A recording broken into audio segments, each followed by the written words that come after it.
recently he has started to do his clinical practice at Randi Radajan from Forum Hospital, Palanpur, Patia. So yes, we have been got a great opportunity to listen from Dr. Janish Purohit. So with this, I am going to hand over the session to Dr. Janish Purohit. Sir, that is yours. Should I start my video or? Yeah, sir. Please, please.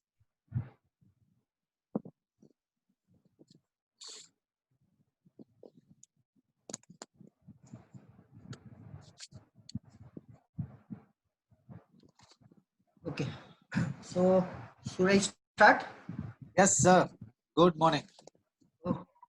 Good morning to everyone.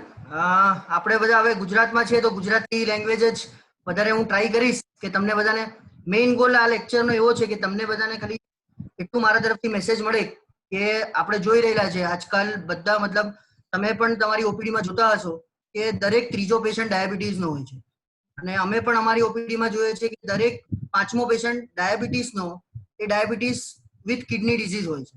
તો diabetes with kidney disease અત્યારે એટલું important થઈ ગયું છે કે એનું જો early diagnosis કરીએ તો પેશન્ટને આપણે સારી ક્વોલિટી ઓફ લાઈફ આપી શકીએ. એવું નથી કે એ રિવર્સિબલ એકદમ છે, પણ એવું પણ નથી કે જો સ્ટાર્ટિંગ ફેઝમાં ડાયગ્નોઝ કરીએ આપણે તો એ ઇરિવર્સિબલ છે.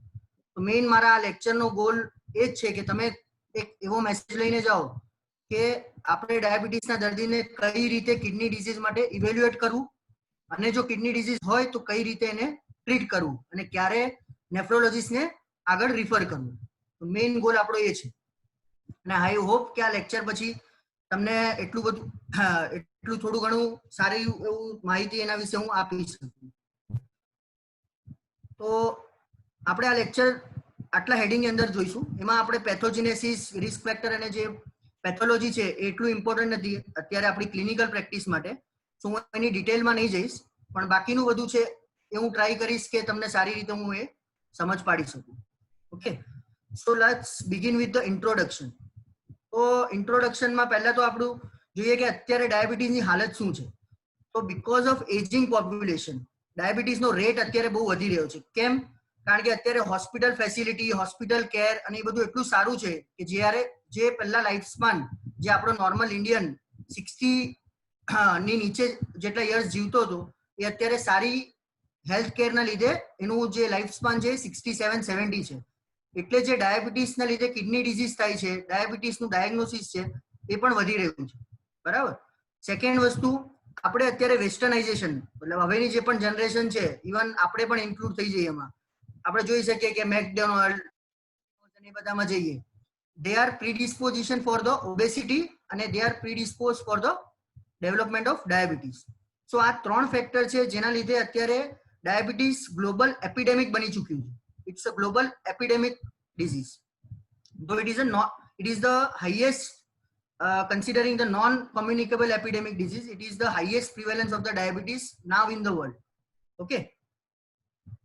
હવે થોડા ઘણા ફેક્ટ્સ કહું તો મેં તમને ઓલરેડી કીધું છે કે almost 1 in 3 people with type 2 diabetes. એ હવે આપણે બધા જાણીએ છીએ કે ડાયાબિટીસના બે ટાઈપ છે, ટાઈપ 1 અને ટાઈપ 2. ટાઈપ 1 જે છે એ નાની ઉંમરમાં થઈ જાય છે, જે ઇન્સ્યુલિનની ડેફિશિયન્સીના લીધે થાય છે, અને ટાઈપ 2 છે એ ઇન્સ્યુલિનના રેઝિસ્ટન્સના લીધે થાય છે. તો આપણે જોઈએ છે કે દરેક ટાઈપ 2 પેશન્ટ છે એમાં દરેક ત્રીજો પેશન્ટને કિડની ડિઝીઝ હોય છે. અને ડાયાબિટીસ હવે કિડની ડિઝીઝ કરવા માટે સૌથી સામાન્ય અથવા સૌથી common reason now it is a diabetes મલાઇટસ. અને એ એન્ડ સ્ટેજ રિનલ ફેલિયર એટલે પેશન્ટ ડાયાલિસિસ અને ટ્રાન્સપ્લાન્ટ પર જે જાય છે, તો તમે ઓવરઓલ આખા વર્લ્ડમાં જોશો તો ડાયાબિટીસના લીધે જ લોકો 60-70% are diabetes. Kidney disease accounts for 21% of the deaths in type 1 અને 11% of the death in type 2. So type 1 માં પણ કિડનીના લીધે 21% ડેથ થાય છે અને ટાઈપ 2 માં 11% ડેથ થાય છે. સો અહીંયા તમે જોઈ શકો કે આ જે છે એ ડાયાબિટીસ મલાઇટસમાં કેટલા લોકોને કિડની ડિસફંક્શન છે. તો 62 ને કિડની ડિસફંક્શન નથી થતું ટાઈપ 2 માં, પણ ઓલમોસ્ટ 40% ને કિડની ડિઝીઝ થાય છે. તો 40% એટલે ડાયાબિટીસના જો તો 40 લોકોને કિડની ડિઝીઝ હોય છે ડાયાબિટીસમાં. તો it is very high. So it is very necessary for us to know about how to diagnose and how can we hold the progression. હવે ડેફિનેશન શું છે? ક્યારે તમે એવું કહી શકો કે ડાયાબિટીસના લીધે કિડની ડિઝીઝ થઈ છે? તો એવું દરેક વખતે જરૂરી નથી કે ક્રિએટિનિન જ વધેલું હોય, બરાબર છે? તો ક્રિએટિનિન વધેલું હોય, ડાયાબિટીસ હોય, એટલે એવું પણ જરૂરી નથી કે એ ડાયાબિટીસના લીધે જ છે. તો એની એક ડેફિનેશન તૈયાર કરી છે અમેરિકન ડાયાબિટીસ એસોસિએશને. એ શું છે? તો પરસિસ્ટન્ટ આલ્બ્યુમિન્યુરિયા, એટલે યુરિનમાં આલ્બ્યુમિન જતું હોય, બરાબર, કેટલા મહિના સુધી? From 3 to 6 months. અને તમે ચેક કરો 2 કન્ઝિક્યુટિવ વાર, મતલબ એક વાર મારી પાસે પેશન્ટ આવ્યો, એને જાય છે માની લો કે 300 મિલીગ્રામ જેટલું આલ્બ્યુમિન દિવસનું જાય છે, તો હું એને ડાયાબિટીક નેફ્રોપેથી નહીં કહીશ. એના 2 સેમ્પલ હું ચેક કરીશ અને હું જોઈશ કે 3 મહિના પહેલા પણ એને યુરિનમાં પ્રોટીન હતું કે નહીં. તો પહેલા ક્રાઇટેરિયા આ નેસેસરી છે. બીજું, પેશન્ટને જે કિડની ફંક્શન હોય, ક્રિએટિનિન વધેલું હોય તો, અને એની સાથે એને રટાઇનોપેથી, એવું કહેવાય છે કે જેટલા પણ કિડનીના પેશન્ટ હોય because of diabetes they have retinopathy, એમને આઈ ચેન્જીસ 60 to 70% ને આઈ ચેન્જીસ પણ હોય છે. એટલે અગર ડાયાબિટીસ હોય, કિડનીમાં તકલીફ હોય અને હું ઓપ્થેલ્મોલોજીસ્ટને બતાવું અને અગર જો આઈમાં ચેન્જીસ છે તો કિડનીના ચેન્જીસ પણ 70 to 90% બીકોઝ ઓફ ડાયાબિટીસ જ હોય, બરાબર. અને ત્રીજું ક્રાઇટેરિયા એવું છે કે બીજા કોઈ પણ વસ્તુ, બીજા કોઈ પણ ડિઝીઝના સિમ્ટોમ્સ નહીં હોવા જોઈએ, with absence of clinical or laboratory evidence of other disease. જેમ કે કોઈ congenital disease છે, મા બાપમાં પોલિસિસ્ટિક કિડની ડિઝીઝ છે, હાઇપરટેન્શનના ડિઝીઝ છે, તો આ બધા ચેન્જીસ નહીં હોવા જોઈએ. ત્યારે જ તમે એને એઝ અ ડાયાબિટીક નેફ્રોપેથી તરીકે લેબલ કરી શકો. આ એટલા માટે ઇમ્પોર્ટન્ટ છે કે નોન ડાયાબિટીક જે પણ ડિઝીઝ છે એ બધી ડિઝીઝ ક્યોરેબલ છે. તો એટલા માટે બંનેનું મેનેજમેન્ટ અલગ છે. એટલા માટે આ ડેફિનેશન આપણે જાણવી બહુ જ અગત્યની છે, બરાબર. આ સેમ ડેફિનેશન છે જે બ્રેનર, જે એવું કહેવાય છે કિડનીની સૌથી બેસ્ટ બુક કહેવાય છે, એની જ ડેફિનેશન મેં તમને કીધી છે. હવે કેમ, why it is important to know about the diabetic nephropathy? શું માટે, શેના માટે ઇમ્પોર્ટન્ટ છે? તો એવું નથી કે ડાયાબિટીક નેફ્રોપેથી એટલે બસ કિડની વાળું તકલીફ થાય, બટ જે પેશન્ટને ડાયાબિટીક વિથ કિડની ડિઝીઝ હોય એ લોકો શેનાથી મરે છે? એ લોકોને સ્ટ્રોક થઈ જાય છે બ્રેઇનમાં, માયોકાર્ડિયલ ઇન્ફેક્શન, હાર્ટ એટેક, એ લોકોને હાર્ટ ફેલિયર, સિસ્ટોલિક ફંક્શન ઘટી જાય છે, અને સડન સાયલન્ટ માયોકાર્ડિયલ ઇન્ફેક્શન. ઘણા લોકોને chest pain, because of diabetes chest pain પણ નથી થતું. દે નોટિસ કે સડન, ઓલ ઓફ સડન રાત્રે સારું હતું અને સવારે એક્સપાયર થઈ ગયા, તો સડન ડેથ પણ વધારે થાય છે. એટલે જો તમે ડાયાબિટીક નેફ્રોપેથી ડાયગ્નોઝ કરો તો તમે આ બધી વસ્તુઓની પણ કેર લઈ શકો અને એને પ્રિવેન્ટ કરી શકો. તો એટલા માટે ડાયાબિટીસ ઇમ્પોર્ટન્ટ છે. હવે what is the natural history of diabetic nephropathy? હવે નેચરલ હિસ્ટ્રી એટલે શું? કે જાણે મલેરિયા છે, તો મલેરિયાની નેચરલ હિસ્ટ્રી શું છે? કે પહેલા દિવસે એકદમ હાઈ ગ્રેડ ટેમ્પરેચર આવે, બીજા દિવસે થોડો લો ગ્રેડ આવે, માથું દુખે, શરીર દુખે, પછી આપણે ટ્રીટમેન્ટ આપીએ અને પછી સારું થઈ જાય. તો એક નેચરલ કોર્સ છે કે પહેલા તાવ અને ઠંડી જરૂરી છે, પછી માથું જરૂરી છે. સેમ વસ્તુ અત્યારે કોરોનામાં જુઓ તો પહેલા તાવ આવે, ખાંસી થાય, પછી શ્વાસ ફૂલે, તો આ નેચરલ હિસ્ટ્રી કહેવાય. તો સેમ વસ્તુ ડાયાબિટીસમાં હોય. તો ડાયાબિટીસની નેચરલ હિસ્ટ્રી શું છે? તો આ પગથિયા પ્રમાણે ડાયાબિટીસની નેચરલ હિસ્ટ્રી. સૌથી પહેલા હાઇપર ફિલ્ટ્રેશન થાય. હાઇપર ફિલ્ટ્રેશનનો મતલબ શું છે? કે કિડની જે હોય એ એક્સેસિવ કામ કરે, કારણ કે થોડું ઘણું જે ડેમેજ થઈ જાય થોડા ઘણા નેફ્રોન્સને, બરાબર છે, તો બાકીના નેફ્રોન્સ એવું કરે કે ભાઈ મારે વધારે કામ કરવું, તો વધારે કામ કરશે. તો એ દર્દીઓનું ક્રિએટિનિન સ્ટાર્ટિંગમાં ઓછું આવશે, મતલબ જે 1 ક્રિએટિનિન હોય એ 0.9, 0.8, તો આપણે ખુશ થઈએ કે બરાબર છે, નોર્મલ છે, એવું નથી, બરાબર. એમાં પણ અગર પ્રોટીન જતું હોય તો એ એબનોર્મલ જ છે. તો એ પહેલો સ્ટેજ છે. એના પછી પેશન્ટને કઈ તકલીફ નહીં થાય, બરાબર છે. આ કન્ટિન્યુઅસ હાઇપર ફિલ્ટ્રેશન ચાલ્યા રાખશે. ત્રીજો સ્ટેજ આવશે કે જેમાં તમને પ્રોટીન જોવા મળશે, બરાબર, એને કહેવાય ઇન્સિપિયન્ટ નેફ્રોપેથી. ચોથો સ્ટેજ આવશે કે એમાં તમને પેશન્ટને સિમ્ટમ્સ આવશે, જેવી રીતે પેશન્ટને ઈડીમા થયું, પેશન્ટને પ્રેશર આવશે, બરાબર છે, પેશન્ટનું ક્રિએટિનિન વધારે આવશે, તો એ થયો ચોથો સ્ટેજ. એને કહેવાય ઓવર્ટ નેફ્રોપેથી.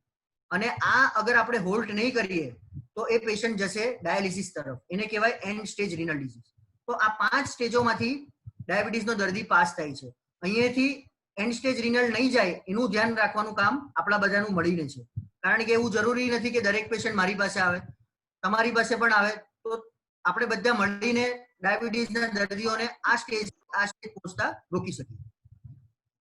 5 સેમ વસ્તુ કે કયા સ્ટેજમાં શું થાય, કે પહેલો સ્ટેજ હોય, બીજો સ્ટેજ હોય, તો મેં તમને કીધું એ પ્રમાણે કે જે GFR હોય, જે ફંક્શન હોય, એ પહેલા 2 સ્ટેજમાં હાઈ હોય, બરાબર, ત્રીજા સ્ટેજમાં પણ થોડું ઘણું હાઈ હોય, પણ ચોથા અને પાંચમા સ્ટેજમાં એ લો થઈ જાય. એ જ રીતે પ્રોટીન જે હોય એ પહેલા સ્ટેજમાં નોર્મલ હોય, પણ ત્રીજા સ્ટેજથી પ્રોટીન આવવાનું ચાલુ થાય. બીપી પણ ત્રીજા સ્ટેજથી આવવાનું ચાલુ થાય. તો બધું ત્રીજા સ્ટેજથી તમને ખબર પડે. પણ પહેલો સ્ટેજ અગર તમે આઈડેન્ટિફાઈ કરી શકો તો આ બધી નોબત જ નહીં આવે. તો એના માટે એટલા માટે આપણે આ સમજવું જરૂરી છે. બરાબર. તો આ મેં કીધું એ પ્રમાણે કે 1 2 આપણે કિડની ડેમેજ જોઈએ, એમાં તમને આ પ્રોટીન એવું જોવા મળે. અને ડાયાબિટીસનો ડ્યુરેશન હોય એ 10 થી 15 વર્ષ એટલીસ્ટ હોય છે. બરાબર છે. પણ ઘણા લોકોને ચેકઅપ જ ના થતું એટલે ખબર નહીં પડે. ત્રીજા સ્ટેજમાં ક્રિએટિનિન વધવાનું શરૂ થાય અને તમને આંખમાં અસર પણ ત્યારે ખબર પડી જાય. અને લાસ્ટ સ્ટેજમાં કિડની ફેલ થાય. બરાબર છે. આ પણ એક કેડીગોનું સ્ટેજિંગ છે. કેડીગો એ છે kidney disease initiative global outcome. એ નેફ્રોલોજી સૌથી બેસ્ટ ઇન્સ્ટિટ્યૂટ છે કે જે ભેગા મળીને ગાઈડલાઈન લખે છે. તો એ પણ આ જ બતાવે છે કે તમે સ્ટેજ છે બરાબર છે એ ડાયાબિટીસના લીધે 1 2 3 4 5 સ્ટેજિંગ હોય અને પ્રોટીનુરિયા હોય તો કયું વસ્તુ ઇમ્પોર્ટન્ટ છે. તો પહેલા એવું કહેવાતું હતું કે માઇક્રો આલ્બ્યુમિનુરિયા અને મેક્રો આલ્બ્યુમિનુરિયા, પણ ના હવે એવું ટર્મ કહેવાય છે કારણ કે લોકો એવું સમજતા હતા કે માઇક્રો એટલે ઝીણા પ્રોટીન અને મેક્રો એટલે મોટા પ્રોટીન. એવું નથી. માઇક્રો એટલે થોડા ઓછા એટલે મોડરેટલી ઇન્ક્રીઝ અને મેક્રો એટલે વધારે પડતા ઇન્ક્રીઝ. તો હવે એની ટર્મિનોલોજી ચેન્જ થઈને મોડરેટલી ઇન્ક્રીઝ અને સિવિયરલી ઇન્ક્રીઝ થઈ છે. બરાબર છે. હવે કોને કહેવાય માઇક્રો આલ્બ્યુમિનુરિયા? તમારી પાસે પેશન્ટ પહેલા આવે અને તમે યુરિનનો રિપોર્ટ કરાવો, urine create albumin create ratio, તો એ દિવસભરનું પ્રોટીન તમને બતાવે. અગર એ લેસ ધેન 30 હોય તો આપણે કોઈ ડરવાની જરૂર નથી, એ નોર્મલ છે. પરંતુ મોર ધેન 30 હોય તો આપણે એવું કહી શકીએ કે એને માઇક્રો આલ્બ્યુમિનુરિયા છે. પણ 30 થી 300 ની વચ્ચે હોય તો એ માઇક્રો છે અથવા તો મોડરેટલી ઇન્ક્રીઝ છે, અને 300 થી વધારે છે તો એ સિવિયરલી ઇન્ક્રીઝ છે. પણ આપણે જે સામાન્ય રીતે રિપોર્ટ કરાવે છે ને યુરિનનો, એ યુરિન રૂટીન કરાવે છે જે લોકો ડીપસ્ટિક થી કરે છે. તો જેમાં તમે 30 થી 300 જેટલું પ્રોટીન કોઈ વાર આઈડેન્ટિફાઈ નહીં કરી શકો. તો એટલા માટે ઘણીવાર આપણે યુરિન આલ્બ્યુમિન ક્રિએટ રેશિયો કરાવવો પડે છે. તો જ આપણને ખબર પડે કે હા પેશન્ટને ડાયાબિટીસ નેફ્રોપેથીની શરૂઆત થઈ રહી છે. તો એટલા માટે હવેથી જ્યારે પણ ડાયાબિટીસનો દર્દી આવે તો ખાલી યુરિન રૂટીન માઇક્રો તો કરાવો, પણ એની સાથે યુરિન આલ્બ્યુમિન ક્રિએટ રેશિયો કરાવો વધારે ઇમ્પોર્ટન્ટ છે. તો એનાથી આપણે વધારે ને વધારે દર્દી આઈડેન્ટિફાઈ કરી શકીએ. હવે આ જોશો કે એક્યુટ કિડની ઇન્જરી રિસ્કફુલ, એનો મતલબ શું છે કે આ બધા એક્યુટ કિડની ઇન્જરી વાળા લોકો છે, એક સ્વિમિંગ પુલ છે અને ડાયાબિટીસ એની જસ્ટ ધાર પર છે. એટલે આ બધા જસ્ટ એવું કહે છે કે જો ડાયાબિટીસ વાળો દર્દી હોય એને કંઈ પણ થોડું થઈ જાય તો આ લોકો એનો પગ ખેંચી, મતલબ એને અગર લો બ્લડ પ્રેશર થઈ જાય, એને ઇન્ફેક્શન થઈ જાય તો એ લોકોને તરત જ કિડની ડેમેજ થઈ જાય છે. એટલે એ લોકો જસ્ટ એક્યુટ કિડની ઇન્જરી થવાના રિસ્ક પુલ પર છે. એટલે તમે જોશો કે ડાયાબિટીસનો દર્દી જેનું કિડની ફંક્શન એકદમ નોર્મલ છે, એને કોરોના થઈ ગયો તો ફટાક કરતું કિડની ક્રિએટિનિન 2 થઈ ગયું. તો આપણને લાગે કેમ થઈ ગયું, પણ બીકોઝ કે એ લોકોની કિડની ઓલરેડી વીક હોય. બરાબર છે. અને એમાં એવું થાય છે કે ડોક્ટર પર ડિપેન્ડ કરે છે, કારણ કે પેશન્ટો તો કેવું છે આપણને ફોલ્ટ કરે કે તમે કંઈ કીધું નહીં ડોક્ટર સાહેબ, એટલે એ લોકો હંમેશા આપણા તરફ નિશાની. એટલે આપણે જે ડોક્ટર્સ છે એ સૌથી વધારે એ બને કે મને મારા ડોક્ટરે કંઈ કીધું નહીં. એટલા માટે આપણે લોકોએ મળીને હંમેશા ડિઝીઝને અર્લી ડાયગ્નોસિસ કરવાની છે. બરાબર. એટલા માટે એને અવોઇડ આપણે કરી શકીએ. હવે પેથોફિઝિયોલોજી હું બહુ ફાસ્ટ જઈશ, એ એટલું કામનું નથી આપણે. તો પેથોફિઝિયોલોજીમાં એવું છે કે કેમ ડાયાબિટીસ નેફ્રોપેથી થાય છે. તો ઘણા જીનેટિક કારણો, મતલબ ફેમિલીમાં જો ડાયાબિટીસ હોય કોઈને તો એના લીધે આપણને મતલબ લોકોને ડાયાબિટીસ થવાના ચાન્સ વધારે. અને ફેમિલીમાં અગર કિડની ડિઝીઝ પણ હોય ડાયાબિટીસના લીધે તો એ લોકોના ચાન્સ 50% થી વધારે કિડની ડિઝીઝ થવાના ચાન્સ વધી જાય છે. તો એ લોકોનું જે સ્ક્રીનિંગ છે એ આપણે દર 6 મહિને કરાવવું પડે છે. તો જીનેટિક સસેપ્ટિબિલિટી, હિમોડાયનેમિક ફેક્ટર છે, પછી બાયોકેમિકલ ફેક્ટર છે જેમાં ગ્લુકોઝ વધી જાય તો શું થાય એ હું તમને થોડું ઘણું ઉપર કહી જઈશ, પણ એ અત્યારે એટલું ઇમ્પોર્ટન્ટ નથી. આપણું મેઇન ટાર્ગેટ છે ડાયગ્નોસિસ અને ટ્રીટમેન્ટ. બરાબર છે. તો શું ઇમ્પોર્ટન્ટ છે? હાઇપરગ્લાઇસેમિયા. હાઇપરગ્લાઇસેમિયા એટલે હમણાં મારું સુગર 300 થઈ ગયું એ ઇમ્પોર્ટન્ટ નથી, મારું સુગર 302 વર્ષ માટે રહ્યું એ ઇમ્પોર્ટન્ટ છે. તો ડ્યુરેશન ઓફ હાઇપરગ્લાઇસેમિયા ઇઝ ઇમ્પોર્ટન્ટ, કારણ કે કેટલો 5 વર્ષનું સુગર અને 10 વર્ષનું સુગર, તો 10 વર્ષ સુધી હાઈ સુગર રહે તો એ કિડની ડેમેજ વધારે કરાવી શકે. એટલે ઇમ્પોર્ટન્ટ વસ્તુ છે તમે કેટલું જલ્દી ડાયાબિટીસને પકડો છો. તો ડ્યુરેશન એ સૌથી વધારે ઇમ્પોર્ટન્ટ છે. બરાબર. હવે આ પાથવે મેં તમને કીધા બાયોકેમિકલ પાથવે, તો એટલા ઇમ્પોર્ટન્ટ નથી, પણ હું તમને ખાલી ઉપર છેલ્લું ફિગરથી કહી દઈશ કે જ્યારે પણ સુગર વધારે હોય તો એ અલ્ટિમેટલી એ સુગર આપણી બોડીમાં સોર્બિટોલ અને ફ્રુક્ટોઝમાં કન્વર્ટ થાય અને જે ફ્રુક્ટોઝ હોય એ કિડનીને ડેમેજ કરે. તો આ એક પોલ્યુઅલ પાથવે, એટલે ફ્રુક્ટોઝના મદદથી ગ્લુકોઝ જે હોય એ આપણી કિડની ડેમેજ કરે. તો આ પહેલો પાથવે. બીજો પાથવે કે ગ્લુકોઝ જ્યારે વધારે થાય, બરાબર છે, તો એ હેક્ઝોસેમાઇન પાથવે, એટલે ગ્લુકોઝેમાઇન 6 ફોસ્ફેટ, કે જે પણ કિડનીને નુકસાન કરે. એટલે આ બીજો પાથવે. ત્રીજો પાથવે ગ્લિસરોલ પાથવે, તો એના લીધે પણ આપણી બોડીને નુકસાન થાય.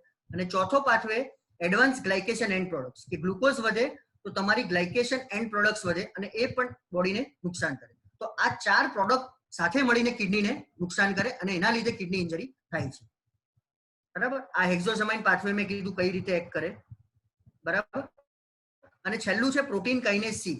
તો એ ગ્લિસરોલ પાથવે જે હોય એ પ્રોટીન કાઇનેસ બોડીમાં એન્ઝાઇમ હોય એની મદદથી એ કિડનીના બ્લડ સપ્લાયમાં તકલીફ કરે, એ બ્લડ સપ્લાય રોકે અને બીજા ઇન્ફ્લામેટરી મોલેક્યુલ્સ પ્રોડ્યુસ કરે કે જે કિડનીને ઇન્જરી પહોંચાડે. તો પ્રોટીન કાઇનેસ સી એટલે મેઇન ગોલ આપણો શું છે? હાઇપરગ્લાઇસેમિયાને રોકવાનો. એટલે ઇનિશિયલ પીરિયડમાં જો તમે સુગર કંટ્રોલ સારું કરી લો તો આપણે ડાયાબિટીક નેફ્રોપેથીને રોકી શકીએ છીએ. હવે ડાયાબિટીસ બીજું શું કરે કે આપણી બોડીમાં રેનિન, એન્જિયોટેન્સિન, આલ્ડોસ્ટેરોન સિસ્ટમ હોય છે.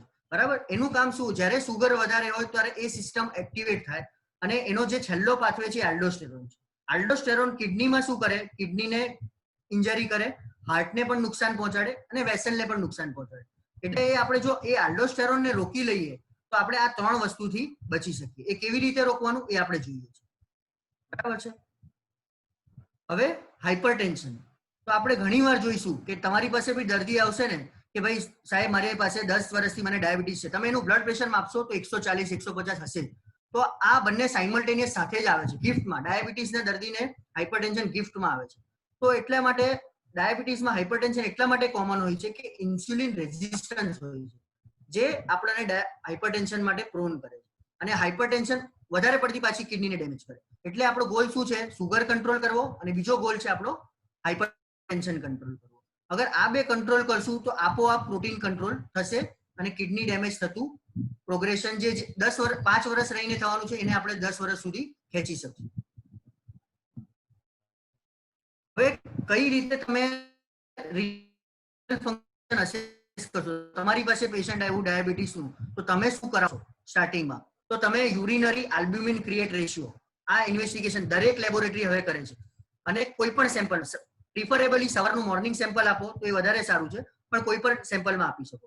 24 અવર યુરિનરી પ્રોટીન એ ગોલ્ડ સ્ટાન્ડર્ડ છે, પણ લોકો માટે પોસિબલ નથી કે 24 કલાકનો પેશાબ ભેગો કરવો. તો એ કરાવો નહીં કરાવો પહેલી વારમાં તો ઇટ્સ ઓકે, એ કરાવી શકો તો સૌથી બેસ્ટ છે. પણ એના બદલે અગર ખાલી આલ્બ્યુમિન ક્રિએટ રેશિયો કરાવશો તો પણ ચાલશે. ત્રીજું શું કરાવશો? ક્રિએટિનિન કરાવશો. બરાબર છે. ચોથું શું કરાવશો? ઇલેક્ટ્રોલાઇટ કરાવશો. કેમ કે ડાયાબિટીકના દર્દી છે એ હાઇપર કેલેમિયા માટે, જેનું પોટેશિયમ વધારે રહે એના માટે ઘણા પ્રોન હોય છે. એટલે તમે ઇલેક્ટ્રોલાઇટ કરાવી લેશો. બરાબર છે. જીએફઆર તો આપણે જાતે જ ગણી શકીએ છીએ અને હવે તો દરેક લેબોરેટરી જીએફઆર આપે જ છે. બરાબર. અલ્ટ્રાસોનોગ્રાફી કરાવીએ આપણે. કેમ અલ્ટ્રાસોનોગ્રાફી? આપણે જોઈ નોર્મલી ડાયાબિટીકના દર્દીને કિડની ડિઝીઝ હોય તો એમની કિડની સાઇઝ થોડી મોટી થયેલી હોય. બાકી બધી કિડની ડિઝીઝમાં કિડની સાઇઝ નાની હોય, જ્યારે ડાયાબિટીકના દર્દીમાં મોટી હોય. એટલે તમને થોડું ઘણું ખ્યાલ આવે કે હા કિડની સાઇઝ મોટી છે, ક્રિએટિનિન વધારે છે, ડાયાબિટીસ છે. એટલે આ દર્દીને 90% ડાયાબિટીસના લીધે જ કિડની ડિઝીઝ છે. એટલા માટે આપણે અલ્ટ્રાસોનોગ્રાફી કરાવીએ. અને પછી ક્રિએટિનિન તો આપણે ઓલરેડી મેજર કર્યું. એટલે કેવું હોય કે જો તમારી પાસે પેશન્ટ આવે અને તમે આટલી વસ્તુઓ કરાવી દીધી હોય અને તમે પછી નેફ્રોલોજીસ્ટને મોકલો તો નેફ્રોલોજીસ્ટનું કામ પણ સરળ થાય અને પેશન્ટની નેફ્રોલોજીસ્ટ પાસેની વિઝિટ પણ ઓછી થઈ જાય. કેમ કે આ બધું ઓલરેડી કરેલું છે. તો નેફ્રોલોજીસ્ટે શું કરવાનું છે? ખાલી દવા લખવાની. બરાબર છે. તો આ એક સારી વસ્તુ છે. અગર આજથી જ પ્રેક્ટિસમાં તમે અમલમાં મૂકો કે હવે દરેક ડાયાબિટીસ જે 5 થી 10 વર્ષનું હોય એને અમે આ કરીશું તો એ આપણે દર્દીનું ડાયગ્નોસિસ ફટાફટ થાય છે. બરાબર. હવે યુરિન ક્રિએટ રેશિયો ઘણા બીજી બધી વસ્તુઓમાં પણ વધી શકે છે જ્યારે પેશન્ટ એક્સરસાઇઝ કર્યું. એટલે જ આપણે એવું કહીએ કે સુઈને અર્લી મોર્નિંગ સેમ્પલ હોય એ સૌથી વધારે પ્રિફરેબલ છે. કારણ કે લોકો જોગિંગ કરીને આવે અને પછી પ્રોટીન આપે ને તો એ થોડું ઘણું 300-400 પ્રોટીન તમે એને ઊંઘ કરીએ તો પણ આવે. પછી 500-600 સુગર રહેતું હોય ને એ ટાઈમે તમે એનું પ્રોટીન કરાવો તો ત્યારે પણ વધારે આવે. તો બેટર થોડું કંટ્રોલ કરીને પછી કરાવીએ. બરાબર. પેશન્ટ હાર્ટ ફેલિયરમાં કોઈ પણ એક્યુટ કન્ડિશનમાં હોય ત્યારે નહીં કરાવવાનું. પેશન્ટ નોર્મલ જીવન જીવતો હોય ત્યારે કરાવવું વધારે સારું.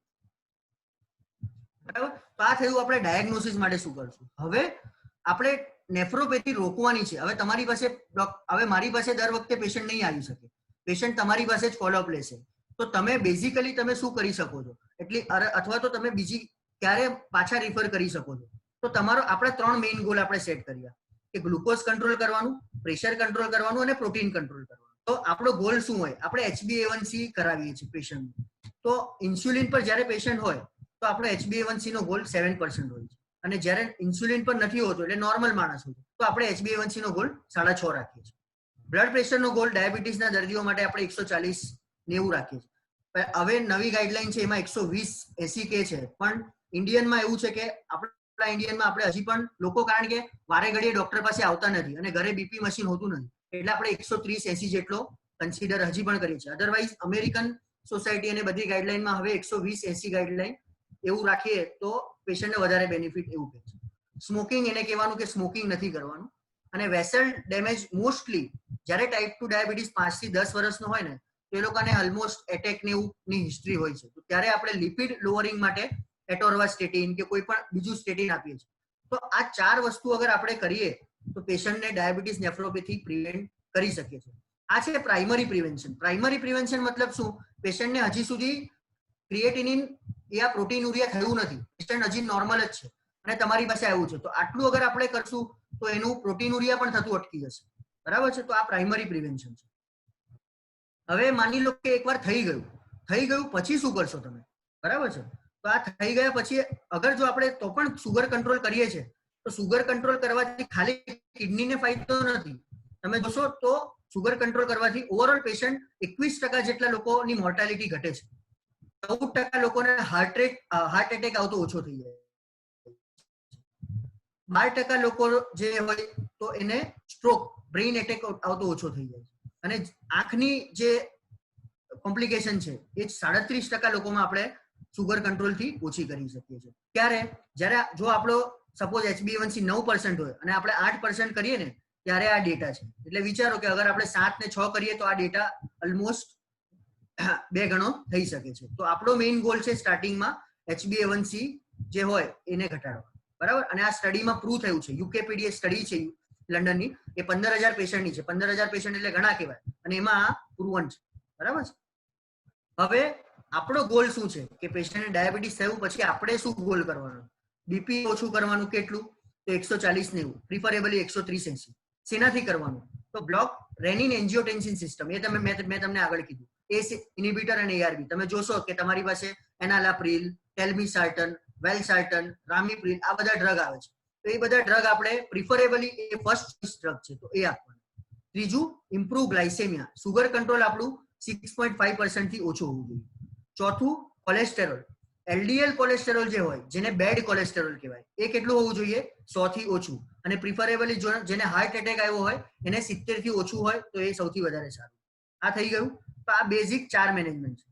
હવે તમે જોશો ને ડાયાબિટીસ કિડનીના પેશન્ટ અગર તમારી પાસે આવો તમે એનું હિમોગ્લોબિન જોજો. એ લોકોનું હિમોગ્લોબિન 7.5, 8, 9 ઘણીવાર એવું હોય છે. એટલે આપણે આયર્ન ડેફિશિયન્સી તો હોય જ છે, પણ એ લોકોને થાક લાગે ને એવું બધું લાગે. તો આપણે શું કરવાનો? એનો ગોલ પણ 11 થી 12 એ આપણે એરિથ્રોપોએટિન અને આયર્નના ઇન્જેક્શન આપીને વધારી શકીએ છીએ. એટલે આપણો ચોથો ગોલ.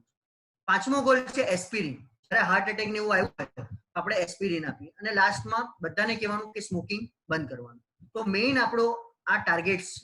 એ ટાર્ગેટને આપણે અચીવ કઈ રીતે કરવાનું એ હું તમને બતાવું. તો સૌથી પહેલા બ્લડ પ્રેશર કંટ્રોલ. આપણે જોયું છે કે બ્લડ પ્રેશર કંટ્રોલ તમે 150 થી 140 લઈ જાઓ તો 30% લોકોમાં તમે પ્રોટીનુરિયા ઘટાડી શકો છો. બરાબર છે? એટલે બીપી કંટ્રોલ ઇઝ મસ્ટ. તો હવે કઈ રીતે કરવા? How do I get my patient BP to less than 140? તો કઈ રીતે? તો પહેલા ડ્રગ મેં તમને કીધું કે ACE ઇનિબિટર અને ARB એટલે ટેલ્મિસાર્ટન, વાલ્સર્ટન, એ બધા ડ્રગ આપવાના. અને એની સાથે લો સોલ્ટ ડાયટ. આ ઇમ્પોર્ટન્ટ છે કે તમે ગમે એટલી બીપીની મેડિસિન આપશો, પેલો રોજ કુરકુરે ખાય છે અને તમે બીપીની મેડિકેશન વધારે જ રાખશો અને પેશન્ટને પૂછશો નહીં કે ભાઈ તું ડાયટમાં શું ખાય, તો એ કઈ જ કામનું નથી. તમારે સોલ્ટ પેશન્ટનું રિસ્ટ્રિક્ટ કરવાનું જ રહેશે. 2 ગ્રામ થી 4 ગ્રામ જેટલું સોલ્ટ એ લઈ શકે છે. સોડિયમ 2 ગ્રામ અને સોલ્ટ એ સોડિયમ અને ક્લોરાઇડ બંને આવે છે. એટલે 2 ગ્રામ સોડિયમ, 2 ગ્રામ ક્લોરાઇડ, એટલે સોલ્ટ જે હોય એ 4 ગ્રામ જેટલું એ લઈ શકે છે. સેકન્ડ લાઈન, તમે પેશન્ટનું અગર ક્રિએટિનિન નોર્મલ હોય આપણે ડાયુરેટિક એડ કરીએ છીએ. બરાબર છે? તો થાઇઝાઇડ કે એવું એડ કરી શકીએ છીએ. ત્રીજું, લોંગ એક્ટિંગ CCB. હવે પ્રોબ્લેમ એવો છે કે થાઇઝાઇડ છે એ એવું કહેવામાં આવે છે કે થાઇઝાઇડના લીધે સુગર ઓર વધારે વધે છે. તો એટલા માટે હવે લોકો અમે નેફ્રોલોજીસ્ટ પણ કેલ્શિયમ ચેનલ બ્લોકર પ્રિફર કરીએ છીએ, કારણ કે એમાં હવે નવા ડ્રગ આવ્યા છે, જેવી રીતે સિલ્નેડિપિન છે, એ પ્રોટીનુરિયા ઓછું કરે છે. એટલે અમારી હવે second line choice calcium channel blocker થઈ ગઈ છે. ત્રીજો drug long acting alpha blocker, prazosin છે, ક્લોનિડિન છે, અને એનાથી પણ નહીં આવે તો લાસ્ટમાં હવે મિનોક્સિડિલ કરીને પણ ડ્રગ આવી. એટલે હવે એવું નથી રહ્યું કે બીપી કંટ્રોલ ઇમ્પોસિબલ થઈ ગયું. હવે તમે બીપી કંટ્રોલ માટે એટલી બધી મેડિકેશન છે કે ઓલમોસ્ટ કોઈને પણ હવે નેફ્રેક્ટોમી કે સિમ્પેથેટિક ડિનર્વેશન જે આપણે કરતા હતા પહેલાના આજથી 10 વર્ષ પહેલા, એ હવે કરવું જ નથી પડતું. એટલે આ થઈ ગયું બીપી કંટ્રોલ. તો એસ ઇન્હિબિટર એઆરબી એ મેં તમને ઓલરેડી કીધું છે કે કરવાનું, પણ એ કરીને એ તમે ચાલુ કરો, એનાથી શું થાય કે સ્ટાર્ટિંગમાં તમારું ક્રિએટિનિન થોડું વધશે અને પછી એ પ્લેટું થશે. એટલે તમારે શું કરવાનું, 2 અઠવાડિયાની અંદર પેશન્ટનું ક્રિએટિનિન અને પોટેશિયમ ચેક કરવાનું, અને અગર એ નોર્મલ હોય તો એ વસ્તુ ચાલુ રાખવાનું. બરાબર છે. એની એક્શન આ રીતે એક્શન કરે છે કે રેનિન હોય એન્જિયોટેન્સિનોજનને એન્જિયોટેન્સિનમાં કન્વર્ટ કરે, લાસ્ટમાં આલ્ડોસ્ટેરોન બને કે જે કિડનીને નુકસાન કરે. તો આપણે શું કરીએ છીએ કે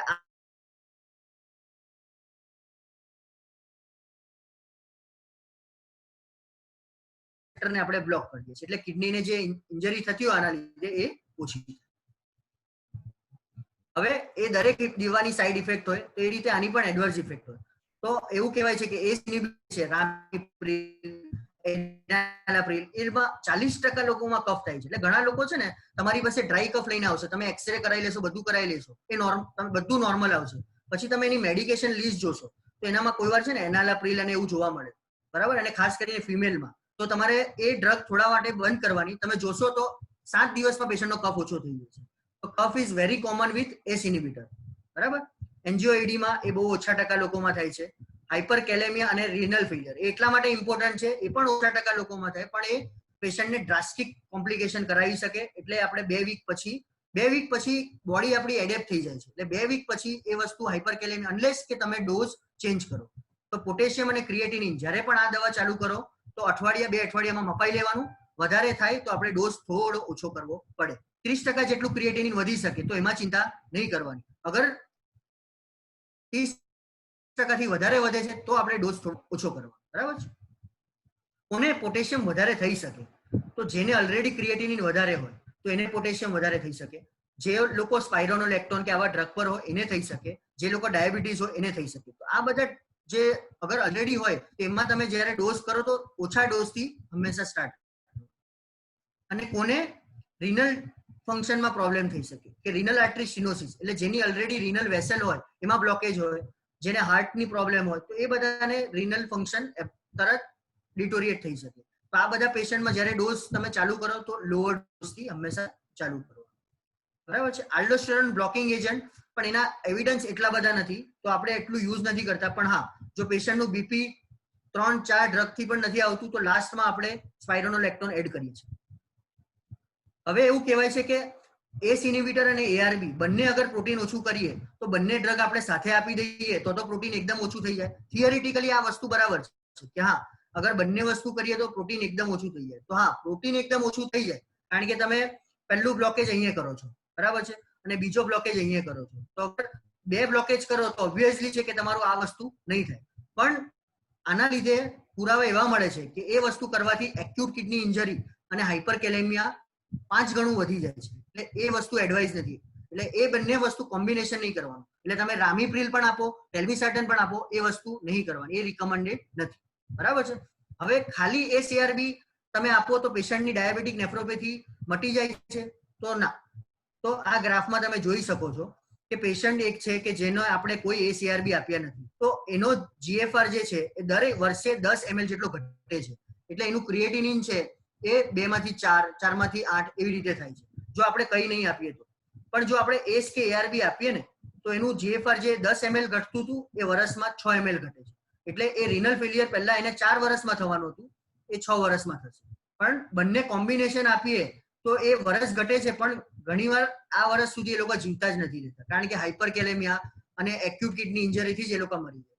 એટલા માટે એવું કહેવાય છે કે ખાલી આ રેજીમેન્ટથી નેફ્રોપેથી પૂરેપૂરી સારી નહીં થાય. પણ હા, તમે 4 વર્ષમાં જે રોગ રિનલ ફેલિયર થવાનું હતું એને તમે 3 વર્ષ લંબાઈ શકો છો. તો પેશન્ટની ક્વોલિટી ઓફ લાઈફ તમે 3 વર્ષ એને લાઈફના આપી શકો છો ડાયાલિસિસથી બચવા માટે.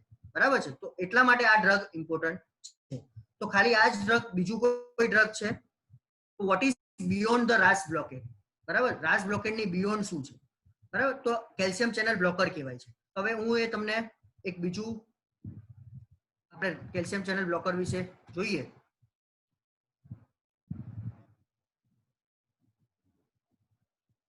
ઓકે, તો antiproteinuric effect of calcium channel blocker જે છે સિલ્નીડીપિન, જે મેં તમને વાત કરી કે એ અત્યારે વપરાય છે. બરાબર, તો એની ટ્રાયલ છે.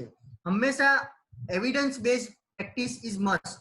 જ્યારે એ પ્રૂવન છે, તો આ 2007માં કિડની ઇન્ટરનેશનલ જર્નલમાં પ્રૂવન છે. ને અત્યારે લોકોને હવે એના ફાયદા જોવા મળ્યા છે. કારણ કે લોકો અત્યારે કેવું હોય કે હું 5 વર્ષથી એક દવા વાપરું છું, તો હું નવી દવા ટ્રાય કરતા બહુ ગભરાઈશ કે ભાઈ મારું આનાથી આવે છે ને, તો હું નવી નથી કરવાનું, કેમ મારા પેશન્ટને નવું કરું? તો એના લીધે કેવું થાય કે ડ્રગ માર્કેટમાં આવે 2010માં, પણ એનો યુઝ મેક્સિમમ થાય તમે જોશો તો 2020માં સિલ્નેડિપિનનો યુઝ ખાસો વધી ગયો છે. કારણ કે હવે લોકોને ખબર છે કે ના અસર આવે છે, એટલે લોકો હવે થોડું એનો ઉપયોગ કરવા માંડ્યા છે. બાકી આ ટ્રાયલ તમે આવી છે તો 2007માં આ ટ્રાયલ આવી ગઈ છે. બરાબર છે. તો આ ટ્રાયલમાં હતું શું? તો એ મલ્ટી સેન્ટર બહુ બધા લોકોમાં 339 પેશન્ટમાં ટ્રાયલ કરેલી, અને આ દરેક પેશન્ટને ડાયાબિટીસની નેફ્રોપેથી ઓલરેડી હતું અને બ્લડ પ્રેશર પર પણ હતું. ને ઓલરેડી એ લોકોને રાસ બ્લોકર એટલે કે ટેલ્મિસાર્ટન અને એનાલેપ્રિલ ને એવું ચાલતું. તો એ લોકોને શું કર્યું કે એમ્લોડિપિન, અડધા લોકોને એમ્લોડિપિન આપી અને અડધા લોકોને સિલ્નીડિપિન આપી. અને એન્ડ પોઈન્ટ શું હતો? ક્યારે સ્ટડી સ્ટોપ કરવાનું? તો જોવાનું હતું કે at the end of 1 year તમારું યુરિન પ્રોટીન ક્રિએટિનિન રેશિયોમાં શું ફરક પડ્યો. તો એ લોકોએ જોયું, રિઝલ્ટમાં શું આવ્યું કે ડાયસ્ટોલિક બીપી અને સિસ્ટોલિક બીપી એ એમ્લોડિપિન અને સિલ્નીડિપિન બંને સરખું ઘટાડે છે. એટલે બીપી ઘટાડવામાં બંને સેમ છે, એટલે એમાં સિલ્નીડિપિનનો કોઈ એક્સ્ટ્રા બેનિફિટ નથી. બરાબર છે. તો અને બ્લડ પ્રેશરનો ગોલ આપણે શું રાખેલો ત્યારે? 140/90. તો ઓલમોસ્ટ જુઓ કે આમાં 70% લોકોમાં ઘટ્યું સિલ્નીડિપિનમાં અને આમાં 63% લોકોમાં, એટલે એટલું સ્ટેટિસ્ટિકલ સિગ્નિફિકન્સ નથી. પણ તમે જોશો કે 20% લોકોમાં યુરિન આલ્બ્યુમિન ક્રિએટ રેશિયો ઘટ્યો સિલ્નેડિપિન ગ્રુપમાં, અને આમાં ખાલી 14% લોકોમાં રાઇઝ થયો. બરાબર, આમાં ઘટ્યો હતો ને આમાં ઉલટીના 14% લોકોમાં રાઇઝ થયો. એટલે અહીંયા અમ્લોડિપિન કરતા સિલ્નેડિપિન થોડું અપર હેન્ડ છે. બીપી કંટ્રોલમાં બંને સેમ છે, જ્યારે પ્રોટીનુરિયા ઓછું કરવામાં સિલ્નેડિપિનનો અપર હેન્ડ છે. બરાબર, તો આ થયું Carter trial. Sir, your slide is not changing, sir. આ થયું ને Carter trial? No, sir. Your slide is not changing, sir. મતલબ આ કાર્ટર ટ્રાયલ આખું આવ્યું જ નહીં? ખાલી છે ને સ્ક્રીનની ઉપર what is beyond the RAS blocker, after that it has been not moved. Okay, just Jignesh, I request to you, please you repeat this 3 slide again and give the explanation. It is Right, very sir. Yes, sure. Actually મને ખ્યાલ નહીં હતો. Sorry. I'm very sorry. હવે? Yeah, it's visible, sir. Okay, I'm sorry. હા, તો એ જોવાનું હતું. તમને ઓલરેડી વાત કરી સિલ્નીડિપિન વિશે. બરાબર છે. તો કાર્ટર ટ્રાયલ મેં તમને કીધું કે 2007માં આ ટ્રાયલ આવી ગઈ હતી, પણ સિલ્નીડિપિનનો યુઝ એટલો કોમન નહીં હતો, કારણ કે લોકો ડરે છે. તો હવે સિલ્નીડિપિનનો યુઝ બહુ કોમન થયો છે. તો આ ટ્રાયલ હતી શું બેઝિકલી? તો મેં તમને કીધું એ પ્રમાણે મલ્ટી સેન્ટર ટ્રાયલ હતી 339 પેશન્ટમાં. ઓલરેડી એ લોકો હાઇપરટેન્શન અને કિડની ડિઝીઝ હતું, અને ઓલરેડી એમને ટેલ્મિસાર્ટન ને એવું ચાલતું હતું. પછી એ લોકોમાં શું કર્યું? એ લોકોને ડિવાઈડ કર્યા. અડધા લોકોને અમ્લોડિપિન આપી અને અડધા લોકોને સિલ્નીડિપિન આપી. અને પછી એ લોકોએ જોયું કે કેટલું યુરિન પ્રોટીન ઘટે છે 1 વર્ષની અંદર. તો પછી શું કહ્યું કે એ લોકોએ જોયું કે બીપી ઘટાડવામાં અમ્લોડિપિન અને સિલ્નીડિપિન બંને સેમ છે. એટલે બંને 69 ને 63% લોકોમાં બીપી 140-90 લઈ આવે છે. એટલે સિલ્નીડિપિનનો બીપી ઘટાડવામાં કોઈ ફાયદો નથી.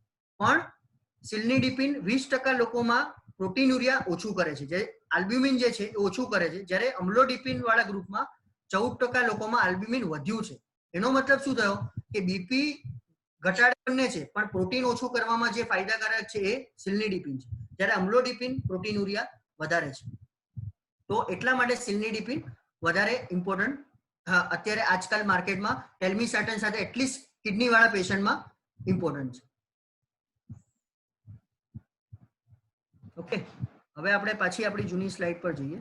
આ મને ખાલી કહેજો કે આવે છે આ? Yes, sir. I will update you, sir. What is beyond RAS blockade આવી ગયું? Yes, sir. It is visible, sir. Okay, બરાબર છે. You can go ahead. Yeah, please. તો એ આ એક આવી ગયું સિલ્નીડિપિન. હવે બીજું આપણે શું કરી શકીએ? તો હવે એવું કહે છે કે લો પ્રોટીન ડાયટ. આપણે એવું કહીએ છીએ કે પ્રોટીન ઓછું કરે તો કિડની ફંક્શનમાં. પણ પ્રોબ્લેમ એ છે ને કે આપણા ઇન્ડિયનનો પ્રોટીન ડાયટ ઓલરેડી લો પ્રોટીન ડાયટ છે. એવી સ્ટડી થઈ છે, ડોક્ટર શાહ છે જે મુંબઈના, એમણે ઓલરેડી સ્ટડી કરી છે કે આપણા ઇન્ડિયન પોપ્યુલેશન ઇવન જે નોનવેજ ખાય છે એ લોકોનું પણ પ્રોટીન ડાયટ અરાઉન્ડ 0.8 to 1 ગ્રામ છે. એટલે એમાં કેવું થાય છે કે આપણે એ લોકોને ઓર એવું કહીએ છીએ કે ઓર પ્રોટીન ઘટાડો, તો એ લોકો શું કરે છે 0.8 થી 0.5 0.6 ઓર પ્રોટીન ઘટાડે, ઓર દૂધ ઓછું પીએ. તો એના લીધે શું થાય છે, એ લોકો માલ નરીશ થઈ જાય, તો એ નુકસાનકારક છે. એટલે અગર મારા માટે પ્રિફરેબલી અગર ઇન્ડિયન પેશન્ટ છે, કિડની ક્રિએટિનિન વધારે છે, તમે એને શું સલાહ આપશો કે પ્રોટીન ઓછું લેવાનું નહીં. અગર શાકાહારી છે તો એને કહેવાનું તું તારો નોર્મલ ડાયટ ખા, ખાલી પૂછી લેવાનું દૂધ કે ચા કેટલી વાર પીએ છે, બરાબર. અગર એ દૂધ કે ચા 2 વાર પીતો હોય તો કોઈ પ્રોબ્લેમ નથી. હા, 3 થી 4 વાર એ દૂધ કે ચા પીતો હોય તો એને કહેવાનું કે ભાઈ તું 1 કે 2 વાર અડધો ગ્લાસ 2 ટાઈમ કરી દે. અધરવાઇઝ એવું છે કે એક વાટકી દાળ 2 વાટકી દાળ એમાં ઓલમોસ્ટ તમે 10-15 ગ્રામ પ્રોટીન હોય, બરાબર. એ તમે 4-5 વાટકીથી વધારે પીવાના નથી. તો શાકાહારી ડાયટ ઓલમોસ્ટ 0.8 ગ્રામ પર કેજી જેટલું આપણે પ્રોટીન પ્રોવાઈડ કરે છે. એટલે આપણો ગોલ પ્રોટીન ઓછું છે, પણ not at the cost of your malnourishment. પેશન્ટને માલ નરીશ નથી કરવાનું, બરાબર છે. પછી છે અનિમિયા. એ મેં તમને કીધું કે અનિમિયાના કેવું છે કે ઘણી વાર આપણે 10 હિમોગ્લોબિન આપણે કહીએ ઠીક છે ચાલી જશે, પણ પેશન્ટને અનિમિયાના લીધે ઘણા બધા નુકસાન છે. એક વસ્તુ કે અનિમિયાના લીધે કિડની ફેલિયર પણ ફાસ્ટ થઈ છે, કે જે 6 વર્ષ રહીને થવાનું એ 4 વર્ષમાં થઈ જાય. બીજું પેશન્ટને રિનલ ફેલિયર તો ફાસ્ટ થઈ. બીજું કાર્ડિયક ફેલિયર. 8 હિમોગ્લોબિન 6 હિમોગ્લોબિન તમે જોશો તો આપણે બ્લડ કેમ ચડાવીએ, બીકોઝ કે લોકો તરત હાર્ટ ફેલિયર થઈ જાય, કારણ કે ટેકીકાર્ડિયા એવું થાય. તો અનિમિયા ટ્રીટ કરવાનું. અને diabetes with kidney disease they are very prone. તમે જોશો ને તો 2 પેશન્ટ છે તમારી પાસે. એક પેશન્ટ છે ડાયાબિટીસના લીધે રિનલ ફેલિયર, બીજો પેશન્ટ છે નોન ડાયાબિટીસ. તો ડાયાબિટીસ વાળાનું ક્રિએટિનિન 2 છે પણ એનું હિમોગ્લોબિન 8.5-9 હશે, પણ બીજો છે એનું ક્રિએટિનિન 4 છે પણ બીજી કોઈ ડિઝીઝના લીધે, પણ એનું હિમોગ્લોબિન હશે 10-11. તો ડાયાબિટીસ વાળા કિડની વાળા હોય ને તો એ લોકો અનિમિયા પણ એ લોકોને બહુ જલ્દી થાય. તો એ માટે આપણે અનિમિયાની ટ્રીટમેન્ટ પણ ફાસ્ટ કરવી જોઈએ, બરાબર છે. તો આ એક હાઇપોથિસિસ છે કે anaemia is important CV risk factor, એટલે cardiovascular risk factor chronic kidney disease. એટલે જો અનિમિયા હોય ને તો ક્રોનિક કિડની ડિઝીઝ અને કાર્ડિયોવાસ્ક્યુલર એકદમ ફાસ્ટ થાય. તો આ વિશિયસ સાયકલ ફરે છે. તો એટલા માટે અનિમિયા ટ્રીટ કરવું વેરી ઇમ્પોર્ટન્ટ ઇન ડાયાબિટીક નેફ્રોપેથી. તો અને પછી આવે છે લિપિડ લોઅરિંગ એજન્ટ. હવે એવું કહે છે કે રોલ ઓફ લિપિડ લોઅરિંગ ઇન રિનોપ્રોટેક્ટિવ કોન્ટ્રોવર્જિયલ છે. એટલે એઝ સચ કિડનીમાં કેટલું બેનિફિટ કરે છે એ એટલું ખબર નથી, પણ હા ઓવરઓલ પેશન્ટની જે મોર્ટાલિટી છે જે કાર્ડિયોવાસ્ક્યુલર ઇવેન્ટના લીધે એ સ્ટેટિન હંમેશા ઘટાડે છે, બરાબર. તો આ થઈ ગઈ કોમન થેરાપી. હવે નોવેલ થેરાપી છે, પણ આ નોવેલ થેરાપીમાંથી એક પણનો રોલ હજી ડાયાબિટીસ નેફ્રોપેથી માટે પ્રૂવન નથી. તે બધા ઘણા લોકો છે, આ ઘણા બધા રોલ છે કે insulin growth factor, vascular growth factor, endothelin antagonist, એમાં બધા નવા એજન્ટ છે. તો આ બધી ટ્રાયલ જે છે એ અનસક્સેસફુલ છે. એનો એટલો યુઝ અત્યારે પોસિબલ નથી કે એ લોકો ફાયદો કરે છે. એના કરતા નુકસાન કરે છે એ પોસિબલ, નુકસાન કરે છે એ પ્રૂવન છે. તો એટલા માટે આપણે આ બધા ડ્રગ્સ આપણે હમણાં આપતા નથી, બરાબર છે. હવે management of diabetes with Fehling kidney, બરાબર. તો મેં તમને કીધું એ પ્રમાણે કે ક્યારે નેફ્રોલોજીસ્ટને મોકલવું, તો કે ક્રિએટ અગર 2 થી વધારે હોય તો તરત મોકલી જ દો, બરાબર છે. પછી એનો ફાયદો શું છે કે તમે પેશન્ટને આગળ કિડની ફેલિયર માટે તમને ડાયાલિસિસની જરૂર પડે એ સમજાવી શકો છો. અગર યંગ પેશન્ટ છે, ટાઈપ 1 વાળો છે, તો તમે ટ્રાન્સપ્લાન્ટ વિશે સમજાવી શકો છો. ટ્રાન્સપ્લાન્ટ કર્યા પહેલા તમે એને કાર્ડિયોવાસ્ક્યુલર અસેસમેન્ટ આખું કરી શકો છો. અને કાર્ડિયોવાસ્ક્યુલર અસેસમેન્ટ કર્યા પછી આપણને જરૂર લાગે તો આપણે એન્જિયોપ્લાસ્ટી કે બાયપાસ માટે સમજાવી શકીએ. તો એટલા માટે બહુ ઇમ્પોર્ટન્ટ છે ડાયાબિટીસનું મેનેજમેન્ટ વિથ ફેલિંગ કિડની. તો એ આપણે અને તમે બંને મળીને આપણે પેશન્ટ વધારે ડાયગ્નોઝ કરી શકીએ છીએ અને જલ્દી ટ્રીટમેન્ટ આપી શકીએ છીએ. અને લાસ્ટ, અગર આ બધું કર્યા પછી પણ પેશન્ટની કિડની ફેલ થઈ જાય તો શું? તો આપણી પાસે 3 ઓપ્શન છે. એક છે હિમોડાયાલિસિસ, એક છે પેરિટોનિયલ ડાયાલિસિસ અને એક છે ટ્રાન્સપ્લાન્ટ. સૌથી બેસ્ટ છે ટ્રાન્સપ્લાન્ટ. એમાં કોઈ શક જ નથી કે ટ્રાન્સપ્લાન્ટ કરો એ સૌથી બેસ્ટ છે. પેશન્ટની ક્વોલિટી ઓફ લાઈફ બહુ જ સારી હોય છે. એટલે તમને કોઈ અગર પૂછે કે મારે ડાયાલિસિસ ચાલે છે તો મારે ટ્રાન્સપ્લાન્ટ કરાવવું જોઈએ, તો કે હા. અગર 65 વર્ષથી ઓછો છે તો એમાં કોઈ શંકા જ નથી, તો એવું કહેવાનું કે હા, ગો ફોર ધ ટ્રાન્સપ્લાન્ટ, બરાબર. કે પછીથી ડાયાબિટીસના લીધે કિડની બગડશે તો કે ના, કહેવાનું કે હા બગડે પણ કેટલા વર્ષ? 10 વર્ષ રહીને. એટલે અગર તમારી પાસે 60 વર્ષનો દર્દી છે, એનું ટ્રાન્સપ્લાન્ટ તમે કરો કિડની અગર પાછી ફેલ થાય છે ને તો એ પણ 70-72 વર્ષે, તો એને 10 વર્ષ લાઈફના ક્વોલિટી ઓફ લાઈફના 70-72 વર્ષે કદાચ એ રિટાયરમેન્ટ લઈને ઘરે પણ બેસી જાય, 60 થી 70 વર્ષ એ કામ પણ કરી શકે. કારણ કે આજકાલ 60 વર્ષ is not a old age, બરાબર છે. મારા પપ્પા ફાધર છે તો એ હજી પણ ડાયાબિટીસ છે તો એ 65 વર્ષે હજી પણ જોબ પર જાય છે. તો આજકાલ our goal should be to give a best quality of life to them. તો બેઝિકલી લાસ્ટમાં તમે આ 3 વસ્તુ કરી શકો છો. હા, અગર ટ્રાન્સપ્લાન્ટ માટે ડોનર નથી, પોસિબલ નથી, તો હિમોડાયાલિસિસ અને પેરિટોનિયલ ડાયાલિસિસ અવેલેબલ છે, બરાબર. પણ best treatment is always transplant. પછી એ તમે નડિયાદ કરાવો, મુંબઈ કરાવો, અમદાવાદ મોકલો, પેશન્ટને કહેવાનું કે હા તો જઈને કરાય આવો. કારણ કે ભલે ખર્ચો એક ટાઈમનો વધે હોય પણ ઓવરઓલ તમે જોશો તો એક ડાયાલિસિસનો ખર્ચો આજકાલ 1000 થી 1200 રૂપિયા સારી ઇન્સ્ટિટ્યૂટમાં છે. તો એ તમને વર્ષે ખર્ચો ગણશો ને તો એ બંને સિમિલર જ ગણશે. પણ ડાયાલિસિસ માટે તમે 4 કલાક ડાયાલિસિસ સેન્ટરમાં બગાડો છો, એ 4 કલાકમાં તમે કમાણી કરી શકો, એ 4 કલાક તમે ફેમિલી મેમ્બરને આપી શકો. તો ટ્રાન્સપ્લાન્ટ એન્ડ સ્ટેજ રિનલ માટે સૌથી બેસ્ટ છે, ફોલોડ બાય હિમોડાયાલિસિસ અને પેરિટોનિયલ ડાયાલિસિસ. બેઝિકલી તમે મેસેજ શું લઈ જાઓ આજે, take home message for you all, કે આપણું ઇમ્પોર્ટન્ટ શું છે કે આઈડેન્ટિફાઈંગ નેફ્રોપેથી બાય સ્ક્રીનિંગ ફોર આલ્બ્યુમિનુરિયા. એનો મતલબ શું, તમારી પાસે ટાઈપ 1 ડાયાબિટીસનો પેશન્ટ હોય તો એને તમે સ્ક્રીન કરો, ટાઈપ 2 ડાયાબિટીસને યુરિન આલ્બ્યુમિન ક્રિએટ રેશિયો કરાવી લેવાનો, તો એનાથી તમને આઈડેન્ટિફાઈ થાય. એક આ વસ્તુ. બીજું વસ્તુ, તમને ખબર પડે કે એની ફેમિલીમાં ડાયાબિટીસ, નેફ્રોપેથી, કિડની ડિઝીઝ થઈ છે તો તમે એને વોર્ન કરી શકો, બરાબર છે, કે હા ભાઈ તને ચાન્સીસ વધારે છે. એટલે તમે રિસ્ક ફેક્ટર આઈડેન્ટિફાઈ કરીને તમે એનું ડાયાબિટીક નેફ્રોપેથી પ્રિવેન્ટ કરી શકો. થર્ડ વસ્તુ, આપણે જોયું કે રાસ બ્લોક જેવી રીતે ટેલિમેસેલ્ટન એ છે તો એ આપણે કરી શકીએ. અને લાસ્ટમાં આપણે એક્યુટ ડિટોરિએશન અગર થાય છે તો આપણે શું કરવું એ પણ આપણને એનાથી કે શું કરવાનું એ આપણે, મેં તમને કીધું કે એક્યુટ કિડની ઇન્જરી આપણે કઈ રીતે રોકી શકીએ, બરાબર. તો આટલી વસ્તુ હું તમને કહેવા માંગુ છું અને આઈ હોપ કે from this you at least now vote કે મારો એમ શું હતો કે બેઝિકલી ડાયાબિટીક નેફ્રોપેથી શું કરાઈ શકે છે, કઈ રીતે ડાયગ્નોઝ થઈ શકે છે અને કઈ રીતે એની ટ્રીટમેન્ટ થઈ શકે છે. તો એટલા માટે જ અત્યારે હું પણ પ્રિફર કરું છું કે આપણે શિલાકાર જે છે, શિલાકાર ટી, આ લોકો કોમ્બિનેશન આપણે આવ્યું છે તો એ અત્યારે મારી ફર્સ્ટ લાઈન ઓફ ચોઇસ છે. અગર પેશન્ટનું બીપી વધારે હોય તો મારી ફર્સ્ટ લાઈન ટેલ્મિસાર્ટન અને સિલ્ડેનાફિલ મારી first line of drug of choice અત્યારે એ છે. તો આની સાથે હું અત્યારે સેશન કમ્પ્લીટ કરું છું. કદાચ બધા બોર થઈ ગયા હોય. Not at all, sir. Not at all. It is Jignesh, more interesting, sir. Jignesh, please. Jignesh, Yes, sir. yes. Dhirubhai, can I audible? Yeah, Yes, you yes, are yes. absolutely Yes, audible, yes. sir. Jignesh, sir. your lecture is a very excellent. આ કોઈ વખાણ કરવાની વાત નથી, પણ it is a very informative and practical useful. So I Yes, sir. have asked to you the two Yes, sir. questions. First Yes, sir. one, I add one more sentence. Dr. Chandalia may be knowing the very well. Dr. Asgaonkar and Yes, sir. Dr. Chandalia have been given Amrit the Chandalia. have been given the statement. Any patients who have a diabetic retinopathy, you always think for the diabetic nephropathy. If the Right. renal function is a normal and Right. the retinal changes are there, so you think for the diabetic nephropathy.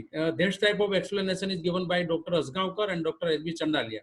But Right. now I want to ask to you simultaneously two questions. First, please you Right. explain about the azotemia. Because in the diabetic nephropathy, the patient may have increased the chance to develop the azotemia. At that time, how and what, in which dose we give the ACE inhibitor? This is my first question, and Right. then after I will ask to you second. Okay. So, sir, the only thing, the azotemia, that means your renal function, that your urea and creatinine is high in the blood, that we generally consider it as a azotemia. So when you want to start ACE inhibitor or ARBs, so it depends whether patient was already on ACE inhibitor or ARB before developing azotemia. So if he is already on ACE inhibitor and ARBs, and if it is acute kidney injury, if you are suspecting that patient's creatinine, the 5 days back it was suppose 1.2 and now it has been increased to 2.4, that means it is an acute episode. And in this acute episode, it is better for some time we will hold ACE inhibitor and ARB. Of course, with the azotemia, with acute kidney injury, we will never initiate this ACE ARB. But if you are sure that yesterday creatinine was sorry, 1 month back creatinine was 2.5 and today it is 2.6, 2.7, then there is no harm for starting the ACE-ARB, because we are going to do after 1 week, we are going to repeat the creatinine and potassium, because I told you within 1 or 2 weeks this ACE-ARB can increase your creatinine, because the mechanism of action is to reduce the glomerular filtration rate. So they will transiently reduce your GFR, will increase your creatinine, but it will up to 30%. So we expect that if my patient is having a 1.3 creatinine, so I expect there will be rise of 30%. But if from 1.3 it is going to 4 in 7 days or 15 days, then definitely I will stop and I will look that patient is having a renal artery stenosis bilateral. Then I will suspect that. So patient with already having renal failure, you can start, but patient if having an acute kidney injury with azotemia, it is better to wait for that azotemia to resolve.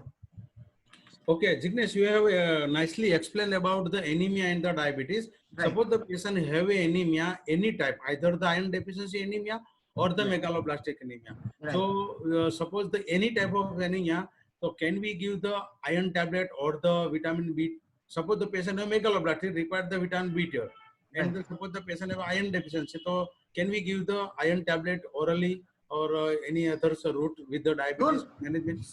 See, the only thing that when patient is, there is a staging of chronic kidney disease, that is a GFR more than 60, GFR less than 60.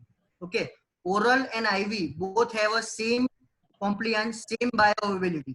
તમે oral આપો કે IV આપો, there will be a same response it is going to be, unless patient dialysis પર હોય અથવા stage 4 stage 5 કિડનીમાં હોય. એમાં આપણે IV એટલા માટે આપીએ છીએ કે એ લોકોમાં ફ્લુઇડ ઓવરલોડ હોય અને એમાં GI એબ્ઝોર્પ્શન જે હોય એ ઘટી જાય, ત્યારે ઓરલ એબ્ઝોર્પ્શન ઓછું થાય. તો અધરવાઇઝ તમે ઓરલ આપો કે IV આપો, there is not much difference. અથવા તો પેશન્ટ ઓરલ ટોલરેટ ના કરી શકતો હોય, પેશન્ટને GI સાઇડ ઇફેક્ટ બહુ હોય, then you have to give IV. Otherwise you can give oral. Even I prefer up to stage 3 I give oral, unless patient demands that no, I want to finish it off. કારણ કે હવે એવા ion injection આવ્યા છે, પેરોક્સી carboxy માલ્ટેઝ, અને કે જે તમે 3 ડોઝ આપો અને પતી જાય. અધરવાઇઝ ટેબ્લેટ શું હોય કે પેશન્ટને મહિનો સુધી લેવું પડે, અને એવું હોય તો પેશન્ટનો પ્રેફરન્સ બી ઘણીવાર ઇમ્પોર્ટન્ટ હોય છે. But oral IV up to stage 3 CKD both are same. It is not કે તમે IV જ આપો. Okay, thank you. And જો નીરવભાઈ જો પરમિશન આપતા હોય હા સર, તો સ્લાઇડ જે one more question. જિગ્નેશ જે શરૂઆતની અંદર slide 3 stage of the progression જે ડિસ્કસ કરેલી હતી, જો બની શકે તો એ રિપીટ કરીને એ સ્લાઇડ સેમ એક્સપ્લેનેશન રિપીટ કરી શકાય? Sure. ઓડિયન્સને એ ગમશે, કારણ કે it is A very important how to diagnose as our clinical level and how we can save the patient's kidney who have a diabetes. This stage of the progression is very useful. So Yes, if yes. possible, Right. could you repeat it? This na? Sir, we are planning. This session has been already recorded, and very Okay. soon we are going to have that on YouTube channel also, and you will get that entire link also, sir. Okay, You- okay. Thanks. Lot Yes, of sir. thanks. One more question, Yes, Nirav. yes, Dr. Yes, yes, Rajesh. please. Yes, sir. Sir, Yes, hello. Yes, sir. You are audible. you are audible. Yeah. Microalbuminuria ની range જે that is a 30 to 300. Right. A range બહુ મોટી છે. તો Right. માઇક્રોઆલ્બ્યુમિનુરિયા કરાવવું સારું કે urine ક્રેટિનિન ratio કરાવવું સારું? આપણે યુરિન આલ્બ્યુમિન ક્રેટિનિન રેશિયો. हाँ सर. નહીં both are same. See, microalbuminuria જે છે બરાબર છે, એ તમે આઈડેન્ટિફાઈ કરી શકશો યુરિન આલ્બ્યુમિન ક્રિએટ રેશિયો સાથે. પણ કેવું છે કે લેબોરેટરીમાં એવું હતું કે સ્ટાર્ટિંગમાં કેવું હતું કે આ વર્ડ સમજતા બધાને બહુ વાર લાગતી હતી. લોકો માઇક્રો આલ્બ્યુમિનુરિયા સમજી ગયા હતા, પણ જે યુરિન આલ્બ્યુમિન ક્રિએટ રેશિયો છે એ સમજતા નહીં હતા. એટલે શું હતું, ઇવન ઇન ધ નેફ્રોલોજીસ્ટ ને ફિઝિશિયન લેવલ પર પણ બધા શું લખતા હતા કે યુરિન ફોર માઇક્રો આલ્બ્યુમિન. તો એ લોકો શું કરતા હતા કે જે કીટ વાપરે છે it is same for the albumin and creat ratio અને માઇક્રો આલ્બ્યુમિન. તો તમને કહેશે કે જે 30 to 300 છે એ જ વસ્તુ તમને એ બંને વસ્તુમાં કહેશે. બરાબર? તો તમે ખાલી આલ્બ્યુમિન ક્રિએટ રેશિયો કરાવી કરો, બરાબર, તો તમને ઓટોમેટિકલી માઇક્રો આલ્બ્યુમિન વિશે ખબર પડી જ જશે. કારણ કે સર આલ્બ્યુમિન જ્યારે માઇક્રો આલ્બ્યુમિન કરાવીએ છે ને તો એની રેન્જ બહુ મોટી છે, 30 થી 300.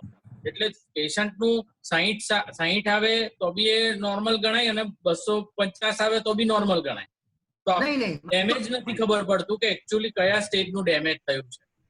નહીં તો જો કેવું હોય કે micro albuminuria is never a normal thing. બરાબર, તમારું 30 થી 300 આવ્યું ને એનો મતલબ કે પેશન્ટને માઇક્રો આલ્બ્યુમિનુરિયા છે ને એ એબનોર્મલ જ છે. તો you have to start treatment. બરાબર, આ ભલે રેન્જ બહુ મોટી છે પણ ગમે ત્યાં આવ્યું એની 30 ની ઉપર આવ્યું એટલે એબનોર્મલ તો છે. હા, પણ 6 મહિનામાં 2 વાર તમારે આ રિપીટ કરાવવું તો જ એક જ વસ્તુમાં એ નહીં થાય. હા, ફરજી એવું તો પછી એ એબનોર્મલ જ કહેવાય. ઓકે, એટલે પેલું ડાયાબિટીસના સ્ક્રીનિંગમાં અમે વર્ષે એકવાર કરાવીએ અને એમાં જો એકવાર એબનોર્મલ આવ્યું તો પછી એમાં 6 મહિને રિપીટ કરીએ. રાઈટ. 2 કન્ઝિક્યુટિવ 2 સેમ્પલ તમારા બતાવવા જોઈએ કે આલ્બ્યુમિન આવે છે. ઓકે. કારણ કે ઘણીવાર એક્સરસાઇઝમાં આપેલું સેમ્પલ, ઘણીવાર મેન્સ્ટ્રુઅલ ફિમેલ હોય તો મેન્સ્ટ્રુઅલ પીરિયડનું સેમ્પલ, પ્રેગ્નન્સીનું, ફીવરનું, બધામાં તમને આલ્બ્યુમિન થોડું ઘણું વધારે બતાવશે. તો એક સેમ્પલમાં તમને વધારે બતાવે તો તમારે શું કરવાનું? પેશન્ટને કહેવાનું કે હવે જે આપો એ મોર્નિંગનું ફર્સ્ટ વોઇડ સેમ્પલ આપવાનું, જે ના તો તમે એક્સરસાઇઝ કરી હોય કે ના તમને બીજું કઈ પ્રોબ્લેમ. બરાબર.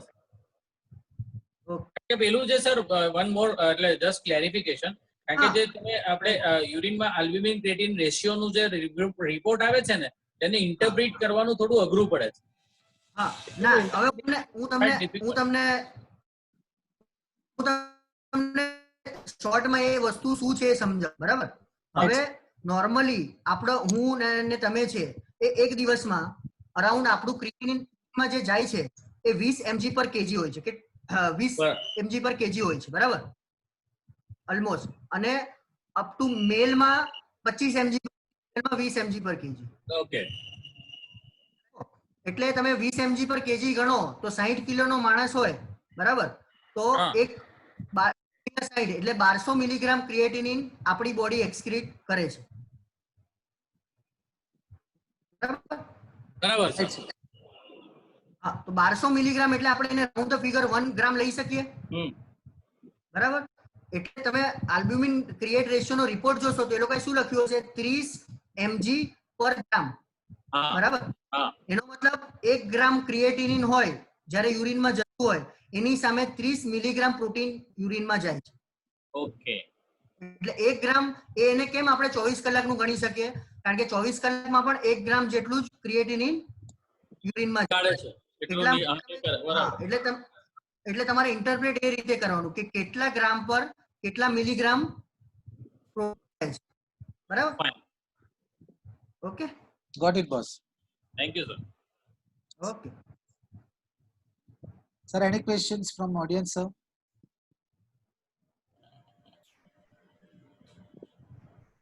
અને પેલું આપણે રટાઇનોપેથી વાળું સરે મને જે પૂછ્યું હતું કંડાલિયા સર વાળું, તો એના વિશે થોડુંક ખાલી કહેવા માંગુ છું. હા સર. ઓકે.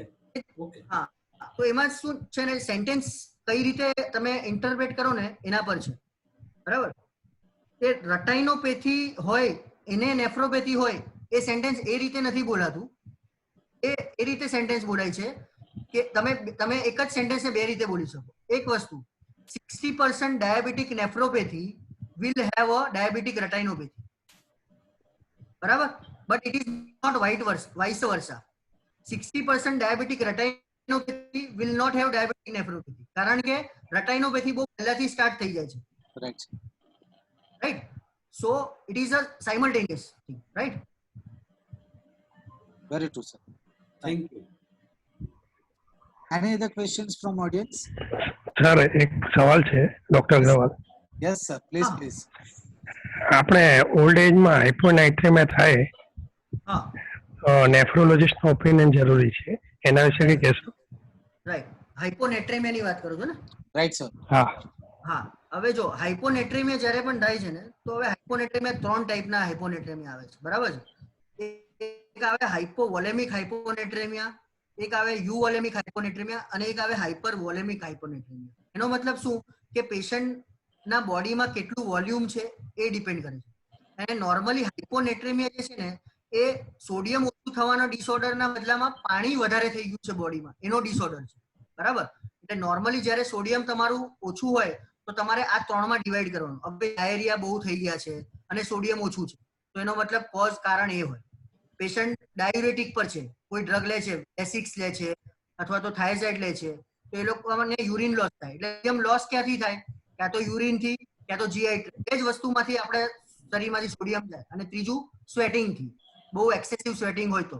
પણ સ્વેટિંગ થી એટલું બધું ના લોસ થાય, એટલે જીઆઈ થી લોસ થાય અથવા રિનલ થી લોસ થાય. અથવા તો આપણા બોડીમાં પાણી વધારે, પેલું કહેવાય ને કે ખાંડ તમે નાખી છે 2 ગ્રામ, પણ એમાં થોડું 5 ml પાણી નાખો અને એમાં 50 ml પાણી નાખો, બરાબર? સોડિયમ તમે બોડીમાં 140 છે, પણ તમારા બોડીમાં પાણી વધી ગયું છે, માનટર થઈ ગયું, તો સોડિયમ તમે માપશો તો કેટલું બતાવશે? 130, બરાબર? તો એટલે એ તમારે પેશન્ટને ક્લિનિકલી જોવું પડે કે પેશન્ટનું વોલ્યુમ સ્ટેટસ શું છે, બરાબર? નોર્મલી ઓલ્ડ એજમાં એવું કહેવાય છે કે SIADH અને પેશન્ટનો ઇન્ટેક ઓછો થઈ જાય છે, એના લીધે હાઇપોનેટ્રેમિયા થાય. અને ત્રીજું ડ્રગ ઇન્ડ્યુસ. મોસ્ટલી કેવું હોય કે ઉપર હોય છે કોઈ પણ એક એન્ટી હાઇપરટેન્સિવ પર, હા, તો એના લીધે પણ ઘણીવાર હાઇપોનેટ્રેમિયા જોવા મળે. બટ હાઇપોનેટ્રેમિયા ઓલવેઝ બેટર ક્લિનિકલી જજ કરીને આપણે ટ્રીટમેન્ટ કરવી, કારણ કે દરેક વસ્તુની ટ્રીટમેન્ટ, કારણ કે હાઇપોવોલેમિક હોય તો તમારે ફ્લુઇડ આપવાનું છે, યુવોલેમિક હોય તો તમારે ફ્લુઇડ બંધ કરવાનું છે, બરાબર? તો એ ક્લિનિકલી જુઓ તો તમને વધારે આઈડિયા આવે. Hello. Right, sir. હા, Hello. Yes, sir. Yes yes sir. Use of metformin and whether insulin is must for control of diabetes and nephropathy or no? No use of metformin up to GFR ઓફ 45, એટલે sir creatinine less than 2.5 હોય ત્યાં સુધી તમે મેટફોર્મિન આપી શકો. પણ creatinine અગર 1.5 થી વધારે હોય તો નવું ઇનિશિએટ કરવું ઇટ ઇઝ નોટ એડવાઇઝેબલ. હા, પેશન્ટ ઓલરેડી મેટફોર્મિન પર છે તો તમે અપ ટુ 2 ક્રિએટિનિન સુધી, બરાબર, બુક્સ પ્રમાણે હવે એવું કહેવાય છે અપ ટુ 2.5 સુધી તમે આપી શકો. બટ બધા nephrologist up to 2 creat, even 1.8 1.9 એ પણ મેટફોર્મિન બંધ કરે છે. It is better to avoid once create is 2. Insulin you Okay. can give, definitely. Insulin is the choice in renal failure. Insulin is a drug of choice in the renal failure. Right, sir. It is always better to control the diabetes with insulin. Yes, but only thing is that કે patient will not be compliant. કારણ કે આપણે તમે બી જોતા હશો sir કે patient ને આપણે જેવું ઇન્સ્યુલિન નું નામ લઈએ ને એવું ભાગી જાય. All right, sir. No, but then counseling is required, no? Counsel is required. Counseling તો is અગર required. કાઉન્સિલિંગ કર, Whatever is better Yes. for patient, we have to. yes, Yes. definitely. So insulin is always better, sir. Okay. બરાબર. Right, sir. Thank you, Dr. Joshi. Yes. Okay. Any other questions from the audience?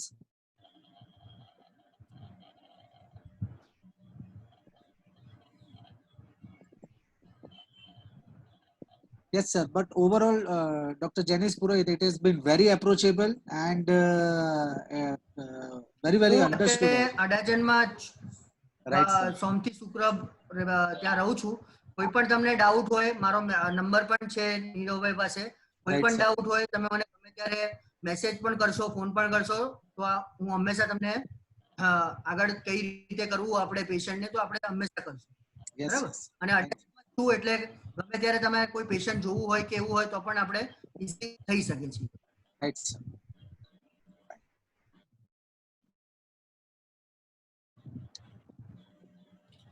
Thank you, Dr. Right, sir. Jinesh. Thank you, Nirav bhai. Yes, yes. Thank you, sir. Thank you very much for Thank you, your thank active you, thank you. participation, sir. It was a very nice session, sir. Thank you, Dr. Purohit, sir. Thank you, Nirav. Yes, Thank you, sir. thank Thank you, Rajesh bhai. Yes, yes. Thank you, sir. Thank Yeah, you. with this, we are going to end Thank you this very session, much. sir. And once again, on behalf of JB Chemical, we really thankful Dr. Janish Purohit to share this platform with us. And in future also, Thank we you, will thank you so continue same kind of activities. Sure, sure.